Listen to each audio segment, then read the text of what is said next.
Il y a une place appelée paradis. Que tu le vois ou non, cela ne change pas l'existence du plan ultime de Dieu pour notre vie. Quel est le plan? Dans Jérémie, il est dit que Dieu a des projets pour nous. Et quelquefois, je pense, est-ce que je devrais suggérer quel devrait être le projet? C'est ainsi que je pensais, parce que le paradis ne me semblait pas réel étant donné que je ne le voyais pas. Certaines personnes pensent que je n'ai qu'un seul pied parce qu'ils n'en voient qu'un seul, mais en vérité, j'en ai un autre tout petit ici. Et il a toujours été là. La présence de Dieu est toujours là. Et si tu invoques le nom du Seigneur, tu seras sauvé et guéri et racheté. J'ignore si Dieu me donnera des bras et des pieds dans cette vie, mais je vais vous raconter une petite histoire pour vous expliquer pourquoi est-ce que je suis dans la joie. Pour commencer, merci au Seigneur pour mes parents et pour ma famille qui m'aiment au travers de tout cela. Il y a 8 ans, dans cette même zone, alors que je parlais à l'église, il y avait un petit garçon sans bras, sans jambes, que son père souleva au milieu de la foule, un garçon de 9 mois, Daniel Martinez, sans bras ni jambes, avec un tout petit pied, seulement comme moi. Waouh, c'était tellement cool! J'ai pensé nous allons avoir une petite lutte après, tous les deux. J'ai obtenu du père qu'il l'emmène sur la scène et tout le monde le regardait en pleurant. Et il me regardait comme ceci, avec ses grands yeux bruns et un grand sourire. Lorsque je l'ai vu, je me suis souvenu de la période où j'étais à l'école, lorsque l'on se moquait de moi, lorsqu'on me mettait à part et que je me sentais seule, quand j'étais meurtrie, quand j'étais déprimée au point que j'ai fait une tentative de suicide à l'âge de 10 ans. J'avais essayé de me noyer dans la baignoire familiale, parce que je me sentais seule, je me sentais sans valeur, et pour moi la vie n'avait aucun intérêt. Pensant s'il n'y a aucun but à mes souffrances, si Dieu ne va pas abréger mes souffrances, alors je vais le faire tout seul. Et par la grâce de Dieu, je ne suis pas allée jusqu'au bout, car j'ai considéré l'amour de mes parents pour moi. Mais je pensais qu'une des manières d'apaiser ma souffrance serait que Dieu envoie un homme sans bras ni jambes comme moi à l'école pour parler à ces jeunes enfants de ma souffrance. Cela aurait changé ma vie, cela aurait été considéré à mes yeux comme un miracle. Mais lorsque tu n'obtiens pas le miracle comme tu le pensais, tu peux être un miracle de Dieu pour quelqu'un. De sorte que les gens qui viennent à ton contact puissent ressentir cela. Les gens remarquent mon sourire. Lorsque je les regarde dans les yeux, ils pensent, mais pourquoi est-ce qu'un homme sans jambes ni bras peut-il sourire? Eh bien, j'aime Dieu et il m'a rendu libre. Le seul remède à la mort, c'est la résurrection. Et parce que je crois que je vais vivre pour toujours, pour toujours, pour toujours, non seulement le paradis est réel pour moi, mais Jésus est réel pour moi maintenant. Il me porte alors que je ne peux pas marcher. Si Dieu peut utiliser un homme sans bras ni jambes pour être ses mains et ses pieds, alors il peut t'utiliser. Si Dieu peut utiliser mes parties brisées, alors il peut aussi utiliser les tiennes. Si Dieu peut ordonner à une femme infirme de marcher devant moi en Inde, il peut aussi t'ordonner de marcher. Mais laisse-moi te parler d'abord de l'amour de Dieu. Cette femme âgée en Inde ressemblait à une femme de 144 ans. Elle ne pouvait même pas fermer sa bouche parce qu'elle était fatiguée à ce point-là et elle me regardait comme ça en tremblant. Et nous nous sommes adressés à elle par le biais d'une personne qui faisait la traduction. Nous étions dans un district qui était très peuplé où des enfants de 10 ans étaient kidnappés et vendus, parfois par leurs parents, pour 7 $. Et ils étaient forcés à devenir des esclaves sexuels. C'est là-bas que nous étions pour aller prêcher l'Évangile. Et nous sommes allés dans une maison où cette vieille dame était assise à même le sol et sa sœur est venue vers nous, nous disant « Arrêtez de parler de votre Dieu, arrêtez de parler de votre Jésus, montrez-moi qu'il est réel et faites que cette femme puisse marcher. » Elle a dit, je ne veux pas entendre parler de votre Dieu, laissez-moi le voir. C'est là que j'ai pris du recul pour dire, Seigneur, tu sais que c'est toi qu'elle est en train de défier, là. C'est toi qu'elle met en avant. C'est toi qu'elle met sur les feux des projecteurs, pas moi, je veux juste qu'on soit d'accord sur ça. Alors nous avons prié pour ça, nous avons prié pour elle, juste là, maintenant. Il n'y avait aucune caméra. Et la première fois qu'elle a essayé de se mettre debout, elle n'y est pas parvenue. Elle essayait d'étirer ses jambes car cela faisait 4 ans qu'elle n'avait pas marché. Demeurant devant le seuil de sa maison pendant 4 ans et on la portait pour aller dans la chambre pour se reposer. Et sa sœur disait qu'elle était en train de mourir. À ce moment-là, nous avons encore prié. Elle s'est levée d'elle-même, commençant à sauter encore et encore. C'était un miracle. Mais voici le miracle, en comprenant qui était cette femme. Car cette femme n'était pas seulement n'importe quelle femme. C'était celle qui avait organisé il y a 45 ans dans ce district tout ce trafic d'esclavage sexuel. Trouvant les prostituées, les personnes, les clients, ainsi que les personnes pour kidnapper les petits-enfants. Détruisant la vie de milliers de petites jeunes filles. Et Dieu l'a guérie. Dieu l'a cherchée pour la sauver. Dieu te cherche pour te sauver. Chaque jour et à chacune de tes respirations, aussi longtemps que tu es vivant, la porte de la grâce et de la miséricorde sont ouvertes. Adam et Ève, qui n'avaient pas de nombril au passage, étaient dans le jardin d'Éden avec Dieu. Dieu nous voulait telle une famille à ses côtés. Et si Adam et Ève n'avaient pas péché, c'est-à-dire désobéi, ils seraient demeurés avec Dieu pour toujours, le fruit de la connaissance du bien et du mal. Dès lors qu'ils avaient péché, ils ne pouvaient plus être dans la présence de Dieu, parce qu'il est Dieu, il est saint, il est l'alpha et l'oméga, le commencement et la fin. Il a créé l'univers avec tout ce que nous voyons et tout ce que nous ne voyons pas. Alors qui suis-je pour dire « Hé Dieu, tu me dois une explication pour l'état dans lequel je suis ?» Il est Dieu. Qui suis-je? Qui suis-je pour dire « Hé Dieu, dis-moi ce que tu vas faire avec moi et seulement là je te ferai confiance ?» C'est aussi insensé que si j'avais le meilleur des charpentiers devant ma porte, alors que ma maison est dans un état insalubre et que j'ai besoin qu'il vienne m'aider, mais j'ai besoin de le laisser entrer pour réparer ma maison. Jésus est le restaurateur. Il t'aime. Ne le renie pas dans ta vie, ne le rejette pas sous prétexte que tu estimes que tu n'es pas suffisamment digne pour son amour. L'amour inconditionnel de Dieu est aussi merveilleux en ce qu'il nous poursuit. Alors, lorsque j'avais endurci mon cœur, car ne croyant pas qu'il soit capable de faire un miracle avec les membres brisés que je suis. Vous savez, quand j'étais petit garçon, je ne pensais pas me marier, et j'ai une très belle femme, elle s'appelle Kanae, et nous avons un très beau petit garçon qui a bientôt 8 mois, il s'appelle Kiyoshi, il fait quasiment ma taille.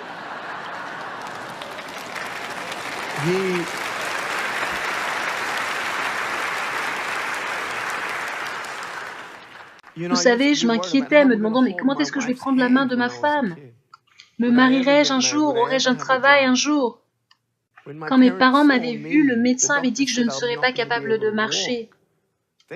Ils n'avaient aucune idée de quelle était la vision de Dieu. Mes parents cherchaient l'espérance et ils l'ont trouvée parce qu'ils la cherchaient dans la bonne direction, au bon endroit. Jérémie chapitre 29 au verset 12 et 13. Alors vous m'appellerez et vous partirez, vous me prierez et je vous exaucerai. Vous me chercherez et vous me trouverez parce que vous me cherchez de tout votre cœur. Début du verset 14. Je me laisserai trouver par vous, déclare l'Éternel, Yahweh. Alors, qui est mieux placé pour dire quel est ton but dans la vie si ce n'est celui qui t'a créé? Cela est sensé pour moi. Cela n'a aucun sens que de vivre juste pour vivre et pour exister. Et quand je regarde à ma vie maintenant, non pas seulement aux bénédictions que j'ai, mais quand je me considère avec ce petit garçon qui n'a pas non plus ni bras ni jambes, imaginant le jour où nous nous retrouverons au paradis et qu'il courra vers moi, me serrant avec ses bras et se tenant sur ses jambes, moi aussi me tenant sur les miennes, je peux à peine imaginer ce qui pourra sortir de notre bouche. Premièrement, gloire à Dieu. Dieu, tu es bon. La deuxième chose, j'imagine ce petit garçon Daniel me disant « Nick, merci de m'avoir aidé à croire que cette place, le paradis, est réelle. »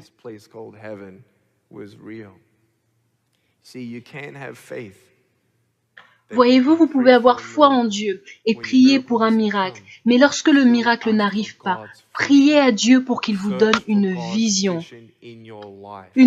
pour votre vie. Pas certains d'entre vous adolescents ici, d'autres avec de grands cheveux, d'autres n'en ayant pas. D'ici, je peux bien vous voir et Dieu vous a conduit ici pour une raison. Il n'en a pas encore fini avec toi. Car il y a encore une personne qui a besoin d'être prise dans les bras, une autre personne qui a besoin qu'on prie pour elle, un autre missionnaire qui a besoin que l'on lui envoie une semence et que l'on prie pour elle. Il y a encore une personne à réconforter, un petit enfant qui n'a plus de grands-parents. Et bien, tu peux être cette personne pour lui en lui donnant tout plein de bonbons. Vous pensez peut-être que c'est anodin, mais l'amour est la plus grande réponse dans le monde. Et il n'y avait pas de plus grand amour que celui-ci, à savoir Jésus-Christ, qui est mort pour tes péchés. De sorte que si nous n'obtenons pas le pardon de nos péchés, nous ne pouvons pas aller au ciel. Et ça, c'est un plus grand problème que le fait de ne pas avoir de bras ni de jambes. J'imagine que ce serait tellement cool d'avoir des jambes et des bras et d'aller en bicyclette et de se casser une jambe. Mais combien nous pouvons souvent être distraits quelquefois. Je veux des jambes et des bras, je veux des jambes et des bras. Oh, si je pouvais avoir ce travail, je serais heureux. Et les célibataires se disent, si je pouvais me marier, là, je serais heureux. Si tu n'es pas heureux en étant célibataire en Jésus-Christ, tu ne le seras pas non plus lorsque tu seras marié. Amen. Pourrais-je encore entendre un amen? Ce sont les personnes mariées. Alors ma question est, au passage, j'aime ma femme, elle m'aime et notre mariage se porte très bien. Et la fondation de notre mariage est de savoir que nous ne pouvons strictement rien faire sans Jésus. Vous pouvez posséder beaucoup de biens, mais quel est l'intérêt de posséder autant de biens? Vous pourriez me donner $1 milliard, mais si ma femme mourait ce soir, si ma mère mourait ce soir, si ma cousine mourait ce soir, l'argent n'est rien. Que recherches-tu? L'espérance? Le but? Viens, Jésus. Il est le seul qui est saint et parfait. Le seul ayant dit qu'il était Dieu. Seul ayant fait des miracles comme lui seul les a fait.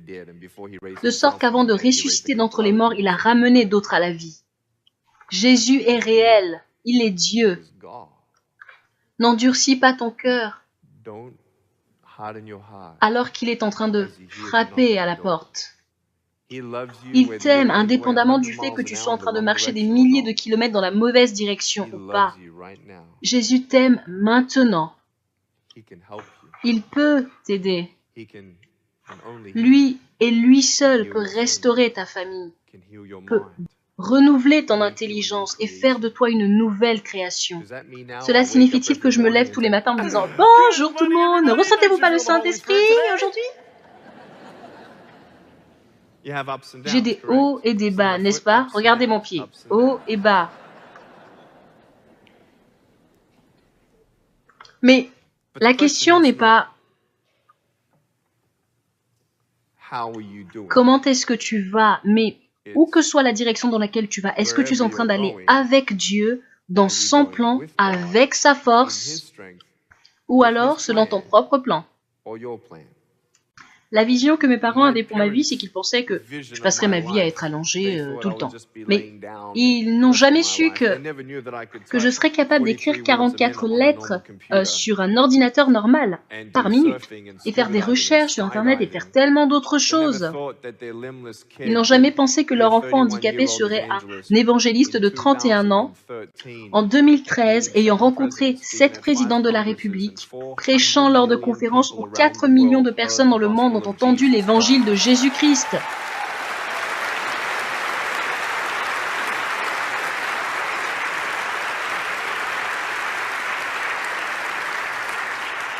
J'ai des frissons même sur les parties de la peau que je n'ai même pas. Car c'est merveilleux, ça c'est Dieu. Et cela n'a rien à voir avec moi.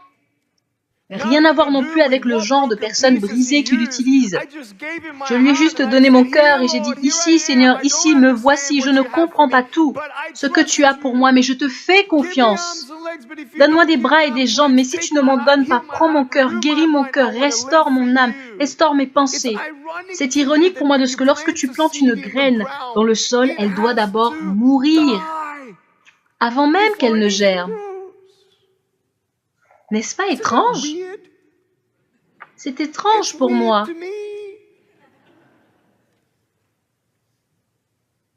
Lorsque je laisse ma propre volonté, mes propres plans, abandonnés entre les mains de Dieu, c'est là qu'il prend le contrôle. C'est là que Dieu fait germer la vie de ce qui était mort. De belles choses à partir des ossements morts. D'anciens rêves brisés meurent. Des parties déchirées de mon cœur et de mes pensées. Là, il dit, ça y est, je t'ai. Et lorsque tu ne pourras pas marcher, je te porterai. Quand tu pleureras, je serai là. Je suis avec toi. Je t'aime. Et j'ai un plan.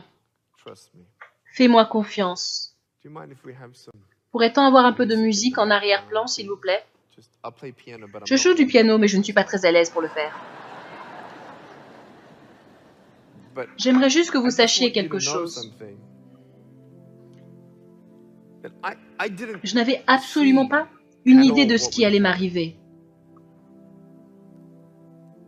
Tout ce que je voyais, c'était moi, dans cet état, seul pour le reste de ma vie. J'aimerais vous dire qu'il y a seulement 2 semaines en arrière que mon fils m'a fait un câlin pour la première fois. Vous voyez, le fait qu'un câlin ne prend pas longtemps et le fait que nous puissions le faire beaucoup de fois, cela ne dépend pas de moi. Cela dépend de mon fils. Il en est ainsi de notre relation avec Dieu. Il est là.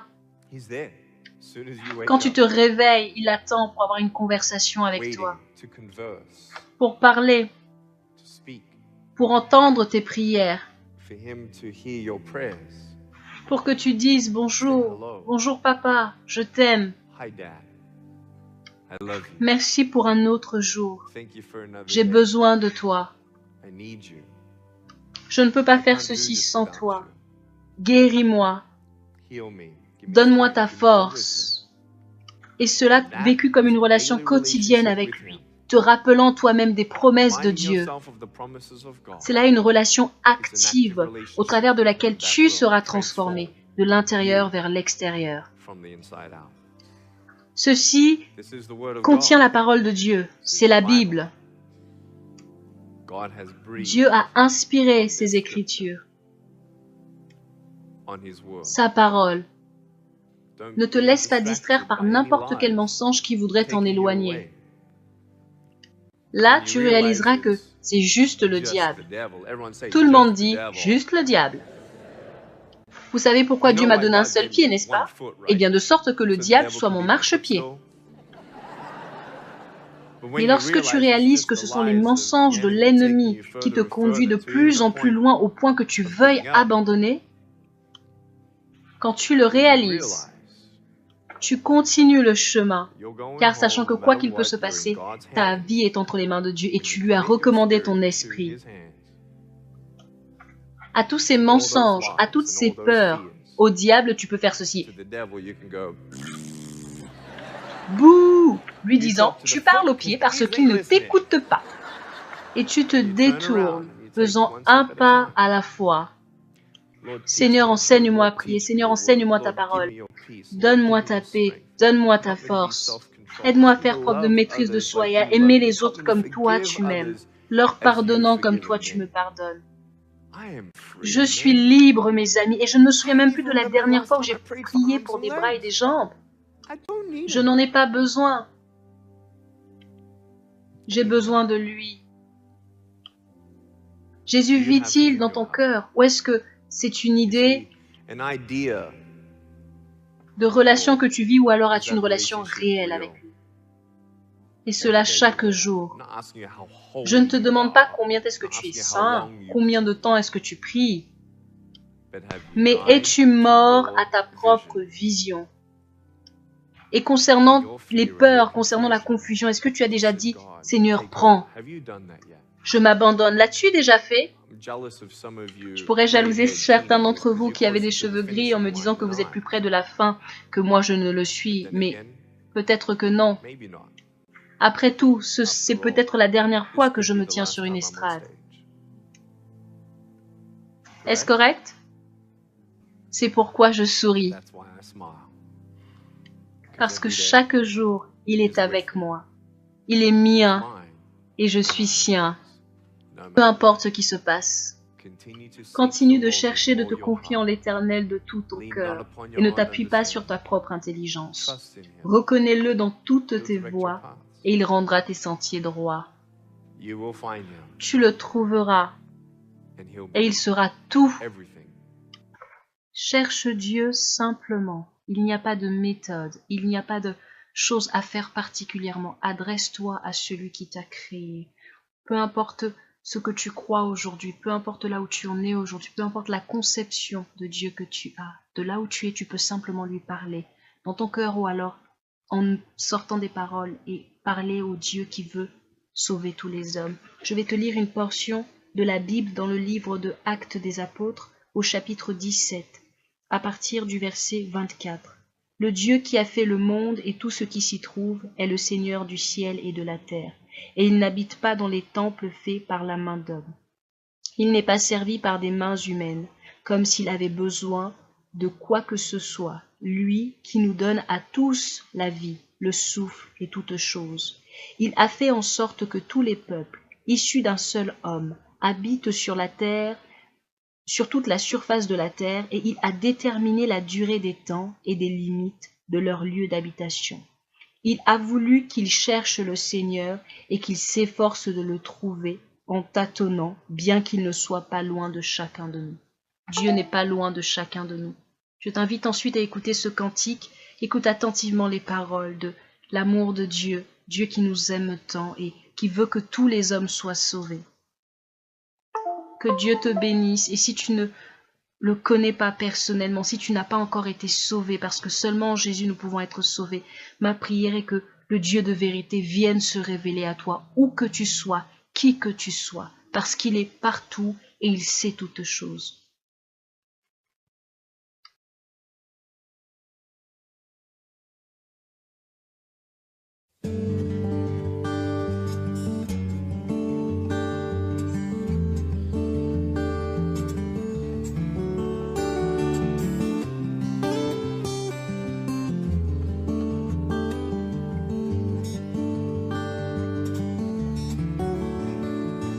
Toi qui m'as façonné au sein de ma mère, qui a prononcé sur moi des mystères et des merveilles que je porte en moi. Toi qui as célébré le jour de ma venue, qui m'a accueilli à bras étendus, et ce cœur de père s'est ému pour moi. Oh, toi qui m'as vu te renier pour me perdre, tu ne cessais de crier dans le désert que tu m'aimais, que je comptais pour toi. Oh, toi qui ne considère plus ce que j'étais, mais qui regarde à ce que je serai comme un sujet d'honneur et de joie. Toi qui as semé dans ma vie des trésors et le précieux don que souvent j'ignore, tu me bénis, tu le feras encore. Oh, oh, toi qui me chéris depuis le premier jour, je ne saisis l'étendue de cet amour. Je t'ai trahi, mais tu m'aimes m'aimes en retour. Oh, toi qui m'as vu te renier pour me perdre, tu ne cessais de crier dans le désert que tu m'aimais, que je comptais pour toi.